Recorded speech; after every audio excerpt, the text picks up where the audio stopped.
the Interstate Highway System. On June 29, 1956, President Dwight Eisenhower signed the Federal Aid Highway Act of 1956. The bill created a 41,000-mile national system of interstate and defense highways that would, according to Eisenhower, eliminate unsafe roads, inefficient routes, traffic jams and all of the other things that got in the way of SPD, safe transcontinental travel. At the same time, highway advocates argued, in case of atomic attack on our key cities, the road net would permit quick evacuation of target areas. For all of these reasons, the 1956 law declared that the construction of an elaborate expressway system was essential to the national interest.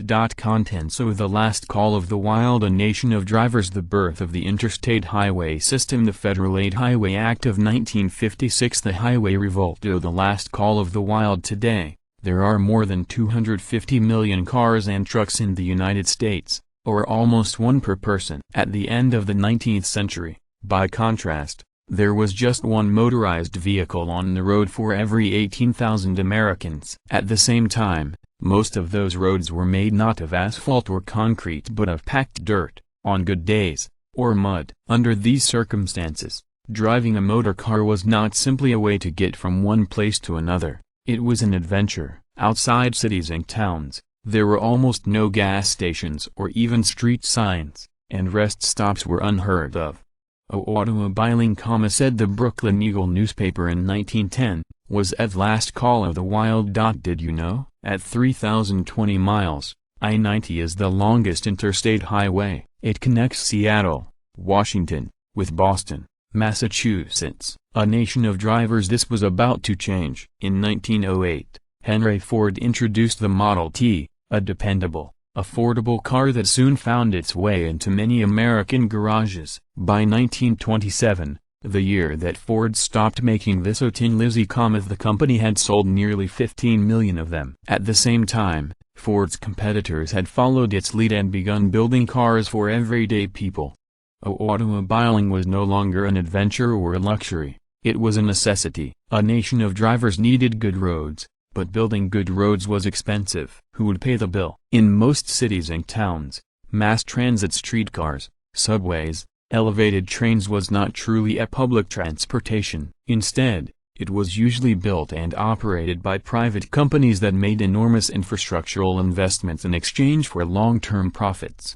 However, automobile interests such as car companies, tire manufacturers, gas station owners and suburban developers hoped to convince state and local governments that roads were a public concern. That way, they could get the infrastructure they needed without spending any of their own money. Their campaign was successful. In many places, elected officials agreed to use taxpayer money for the improvement and construction of roads. In most cases, before 1956, the federal government split the cost of road building with the states. One exception was the New Deal, when federal agencies like the Public Works Administration and the Works Progress Administration put people to work building bridges and parkways. However, this funding arrangement did not get roads built fast enough to please the most ardent highway advocates. The birth of the Interstate Highway System. Among these was the man who would become president, Army General Dwight D. Eisenhower. During World War II,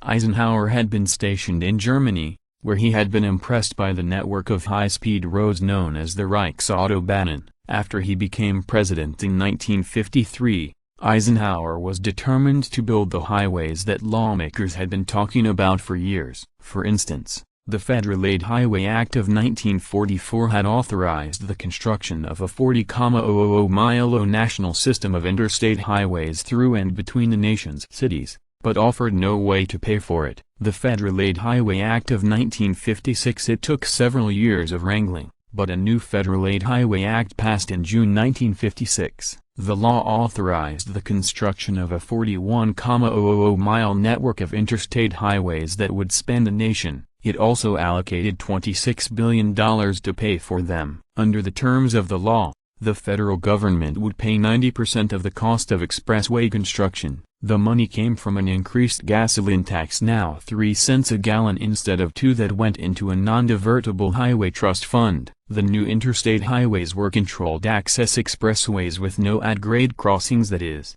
They had overpasses and underpasses instead of intersections. They were at least 4 lanes wide and were designed for high-speed driving. They were intended to serve several purposes: eliminate traffic congestion, replace what one highway advocate called undesirable slum areas with pristine ribbons of concrete, make coast-to-coast transportation more efficient, and make it easy to get out of big cities in case of an atomic attack. The Highway Revolt. When the Interstate Highway Act was first passed, most Americans supported it. Soon, however, the unpleasant consequences of all that road building began to show. Most unpleasant of all was the damage the roads were inflicting on the city neighborhoods in their path. They displaced people from their homes, sliced communities in half, and led to abandonment and decay in city after city. People began to fight back. The first victory for the anti-road forces took place in San Francisco, where in 1959 the Board of Supervisors stopped the construction of the double-decker Embarcadero Freeway along the waterfront. During the 1960s, activists in New York City, Baltimore, Washington, D.C., New Orleans and other cities managed to prevent road builders from eviscerating their neighborhoods. As a result, numerous urban interstates end abruptly. Activists called these the "Oases to Nowhere." In many cities and suburbs, however, the highways were built as planned. All told, the interstate highway system is more than 46,000 miles long.